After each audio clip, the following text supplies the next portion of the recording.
Btc ओनसोलनि रायजो राजाफोरनो मोजाङै मोजां मावफुंनानै होनो हायो। सरकार दानो हायाबाबो सरकारनि नोजोराव होबाय थानो हागोन जे दिनैहाय अरुणोदयखौ मोजाङै खालामाखै, दिनैहाय माने महिला उद्यमिता आसनिखौ मोजाङै खालामाखै। मन्त्रि आरो पार्टीनिफ्राय आफादगिरिया बुंबाय थादों जोंनि थांखिया बेजों खोथा गैया, जोंनि थांखिया बे जायगायाव जौगाखांनायनि खामानि मावनाय आरो जौगाखांनायनि खामानि मावनांगौब्ला जोंहाबो बेवहाय बिजाथि थानांगोन। Btcरनि डेपुटी चीफ Uppलनि मानगेदेर बचन्द्र बसुमतारी सारा संविधान मानिया, संविधाननि खोथा मथे सोलिया, बियो संविधान बुजिया, बेनि होननायनि सायाव आं बेखौ फिननाय बायदि मोनदों। दा रायजोफोर नोंथांमोनहा भिडिअखौ नायलांजोब, अब्लासो बुजिगोन जे बिश्वजित दैमारी सारासो संविधानखौ बुजिया ना गबिन्द जे बसुमतारी सारासो संविधानखौ बुजिया। पलिटिकेलाव आगि गुदि फुराना होनोबा सोर नोंथांमोना बुजिखागौ। दा सोर बायदिया सैथो मावदों, दा सोर बायदिया सैथो खामानिखौ बानायगासिनो दङ। गबिन्दनि ग्रुपआ ना रायजो राजा इउपि मा होनो बिपिएफनि ग्रुपआ ना बिजेपिनि ग्रुपआ। आसोल खामानिया बेनो बे गबिन्द चन्द्र मोननो सारा आंनि आन्डारस्टेन्डिंआव पावार गैया जे बिजेपिनि रुल्स एन्ड रेगुलेसनजोंसो बिसोरो खामानिखौ मावनाङो।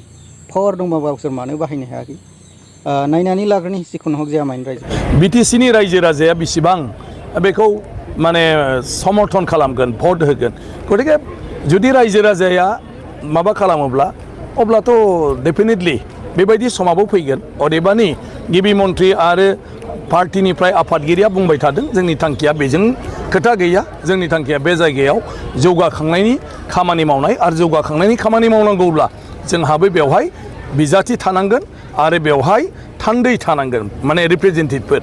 अब्लासो सरकारनि नरेन्द्र मदि बिथांनि दैदेननायाव भारत सरकारनि स्किमफ्रानो जा बा मानाव गेदेर माने हिमन्त बिश्व शर्मा बिथांनि दैदेननायाव आसाम गभर्नमेन्टनि माखासे स्किमफ्रानो जा, बे स्किमफोरखौ जाहाथे बिटिसि सरकारनि गेजेरजों बिटिसि ओनसोलनि रायजो राजाफोरनो मोजाङै मोजां मावफुंनानै होनो हायो। सरकार दानो हायाबाबो सरकारनि नोजोराव होबाय थानो हागोन जे दिनैहाय अरुणोदयखौ मोजाङै खालामाखै, दिनैहाय माने महिला उद्यमिता आसनिखौ मोजाङै खालामाखै, दिनै रेशन कार्डफोरखौ माने मोजाङै दाबो मोनजोबनाय जायाखै। बबावबा नोङो माने किसान जितु PM किसान जितु 6000 करि साफ्रोम आबादारिनो होनाय जादों, बेखौबो बयथ' बबेबा डिपार्टमेन्टआ मावनो हायाखै। बेफोर बाथ्राफोरखौ माने बड'लेण्डनि आयेन आफादाव बेखौ दैखांबाय थानो हागोन आरो सरकारखौबो बुंबाय थानो हागोन आरो बेबायदि रायजोफोरनि जितु इसु मोननांगौ दं बे खामानिफोरखौ मावफुंनो हागोन। आरो बड'लेण्ड सरकाराबो जेफोर बिखान्थि लागोन बे बिखान्थिखौ जाहाथे रावबो फांफुं खालामनो हाया, अफिसारानो जा थिखादारानो जा, बेखौ बिजेपिनि थान्दैफ्रा माने जेब्लायबो सरकारनो अजद होबाय थानो हागोन आरो होमब्लाना रायजोफोरनि खामानिया जाबाय थागोन। बेनो थांखि।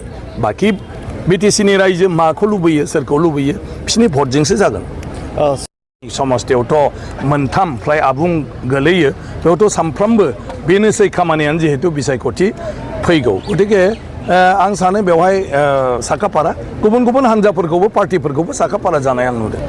जोंखौ फोरमायहरनाय बायदिबा 2 आगस्तनिफ्राय बिथाङा बिटिसिनि मोनसे समस्थियाव दावबायफैगोन आरो गासैबो समस्थियावनो बिथाङा दावबायनायनि बाथ्रा बुंहरदों। अदेबानि थारिखआ बबे समस्थियाव माब्ला जायो फिक्स बे सानसे साननैयाव केलेन्डारखौ हरगोन, अब्ला मोनथिनाय जागोन। मुख्यमन्त्रिया बा गिबि मन्त्रिया मोननै थांखि, मोनसेया जाबाय बिथांनि गोबां माने स्किमफोरबो दं, बेफोरखौबो बिथाङा खामफालांदों। मानो होननानै बुङोब्ला इलेक्सनाव जेब्लानोखि माने कड अफ कन्डाक्ट जायो अब्ला जेबो खामानि मावनो हानाय नङा। ओंखायनो बिनि सिगां जोंबो जोंनि बे पानिरि समस्ति, आंबो बेवहाय आंनि समस्ति खिनियाव बा बेरगाव समस्ति, बेवहाय जोंहा गोबां स्किम दं।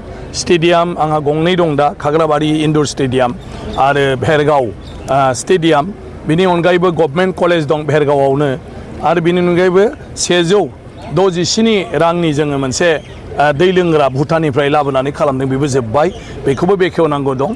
बेनि अनगाबो चिफ मिनिस्टारा गोबांथार बेवहाय माखासे खामानि होनाया खायफा जाफुंबाय बेखौ बेखेवनांगौ आरो खायफाखौ माने मावजेननांगौ बे हाबाफारिखौबो चिफ मिनिस्टारफ्रा एखेलगेनो खामानिखौ मावलांदों।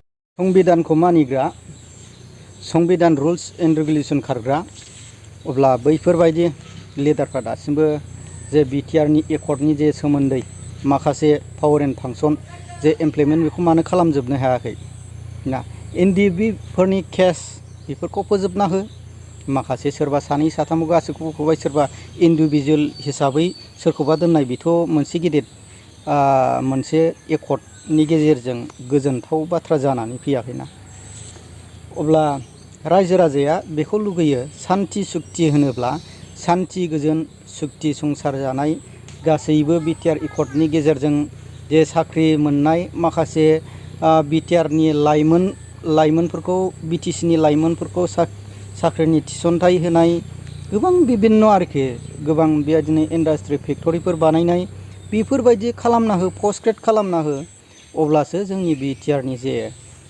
बिटिसिनि लाइमोनफोरखौ बेखार जेंनाफोरखौ सुस्रांनो हागोन नङा होमबा रायजोफोर आं बांद्रायखिनि खोथाखौ बुंनो थांला बुङोब्ला खोथाया लावो आरोखि जिखुनु हक जाया अब्ला रायजोफोर जे गबिन्द जे सारा सिगाङाव बुंलांदोंमोन अब्ला नै दा बिश्वजित दैमारियासो सारासो खोथाखौ क्लियारै बुंखो ना गबिन्दआसो बुंखो अब्ला नोंथांमोना निस्सय बुजिखागौ दा फैगोन जे बिटिसि बिसायख'थियाव बिसोरो माखासे इउपिपिएलनि जे माखासे नेताफ्रा थाव फुस्लिमनाय बायदि आराम बोरैजोंबा जे रायजो राजानि खानाया सोरनियाबा देबथारै बे खानायखौ मोजां थावफोर होनानै फुनगासिनो दं आरोखि दा रायजोफोर नोंथांमोना सांग्राङै जानानै था सोरबायदि सरकारखौ जोङो लाबोयोबा गाहाम जागोन निस्सय आरो रायजोफोर जायफ्रा आंनि जेके मोसाहारि चेनेलाव गोदान नोंथाङा चेनेलखौ साबस्क्राइब खालामनानै लादो आरो कमेन्टनि गेजेरजों फोरमायहर